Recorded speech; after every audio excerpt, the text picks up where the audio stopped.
Hello everybody, on this episode of Love Film Instant Presents I'm joined by three colleagues, Tegan, Jen and the lovely Rob, to talk about the films that they're most passionate about that have joined the streaming service right now.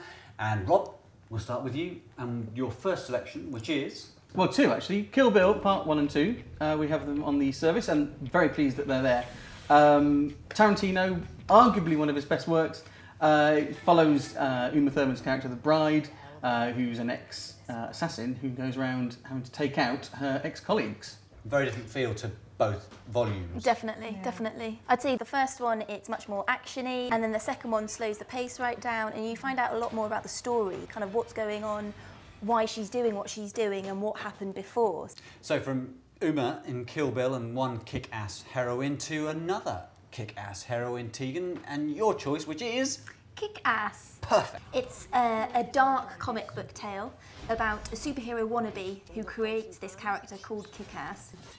I love this film mainly because of the cast and the brilliant performances. You've got Aaron Johnson, who's a young up-and-coming Brit actor, but there's also Mark Strong, and then there's Nick Cage, and then his daughter is Chloe Grace Moretz.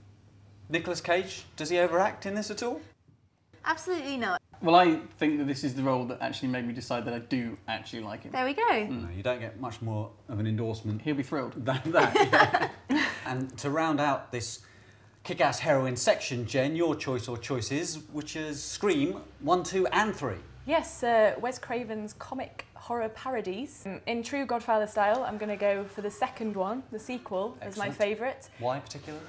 In particular because of Sarah Michelle Gellar's scene, who is a kick-ass heroine as well. Indeed. And at the time, she was actually filming Buffy the Vampire Slayer. So what is it about Screams 1, 2 and 3 that really made you choose them? It just seemed to cure my fear of horror films. Excellent. Why is that?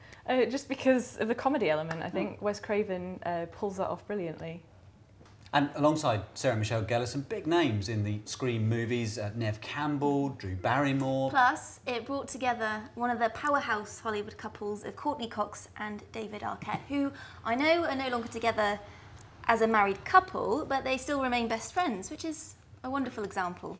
Talking of Hollywood couples, your next film?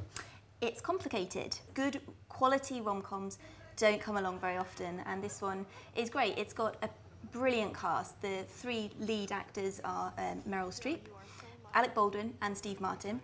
I'm not a big fan of rom-coms, I'll be honest. So really, is this the sort of thing I'm going to enjoy? This is a rom-com that the guys can appreciate because it's fun, it's a little bit naughty, but it's unoffensive as well. So after we've rom-commed it with It's Complicated, we might need a film to reassert the masculinity, get the testosterone going again. You know, a man's Definitely. film for men, and the best person to turn to for that is Jen.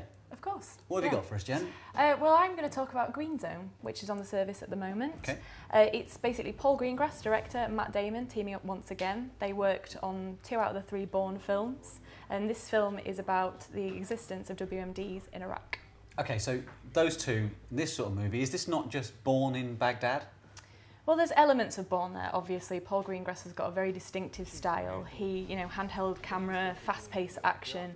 But Matt Damon is so versatile that he always brings something new to the role, and I think it's very apparent in Green Zone.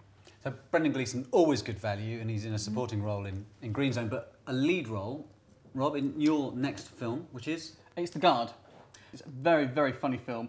Stars Brendan Gleeson alongside Don Cheadle. And the two guys star basically as kind of conflicting cops. Don Cheadle coming over from the States, FBI agent. Brendan Gleeson is a cop in a kind of rural Ireland. And they both come together to try and bust a drugs ring.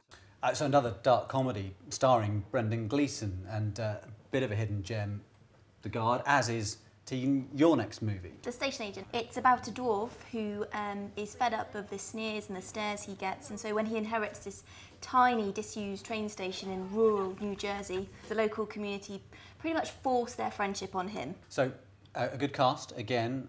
Tell us about who's in it. It's led by Peter Dinklage, who is now very well known thanks to Game of Thrones, and he's supported in this film by Patricia Clarkson, who's just wonderful in whatever she does. We'll round out our hidden gems section with another film that you have to be told to watch because you might not have heard of Cell 211, but it's a Spanish language thriller, a maximum security jail in which The prisoners revolt, but a guard has been caught behind the lines, and his only hope for survival is if he can convince the prisoners that he's actually an inmate. And Jen, you watched this recently as well. What did you think?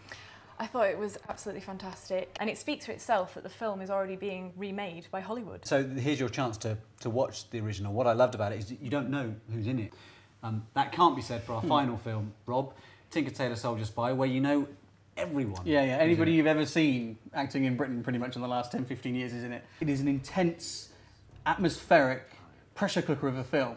There's so many layers to the film, it's leaping backwards and forwards in time, and you have to really kind of pay attention to keep up with what's going on. We mentioned the cast, I mean, fabulous. John Hurt, Gary Oldman, Tom Hardy, Mark Strong. But what I love about it is that they're all having some sort of massive act-off, desperately trying to outperform each other, but doing it in a really restrained way. So that's just a few of the titles new to the streaming service at the moment, but plenty more coming soon later this month. So team, just a few titles we're looking forward to at the moment. Jen? Well, I'm looking forward to American History X and Cocktail coming onto the service. Excellent. Team? We also have Don't Be Afraid of the Dark and The Blind Side. Oh yes, and Rob? I'm looking forward to the original version of the Clash of the Titans and the remake version of Clash of the Titans. Very good. And it's the month of the Bat, so it's great to have Batman Begins and The Dark Knight on the streaming service just as The Dark Knight Rises comes out at the cinema. You can find all the titles we featured in this episode at lovefilm.com/lips. You can find more details on all of the movies at imdb.com, and of course you can buy whatever's available at the moment from amazon.co.uk. We'll be back next time to talk about more must-see movies from the streaming service once we've finished arguing about this little lot. So from all of us here, thanks for watching. Cheers.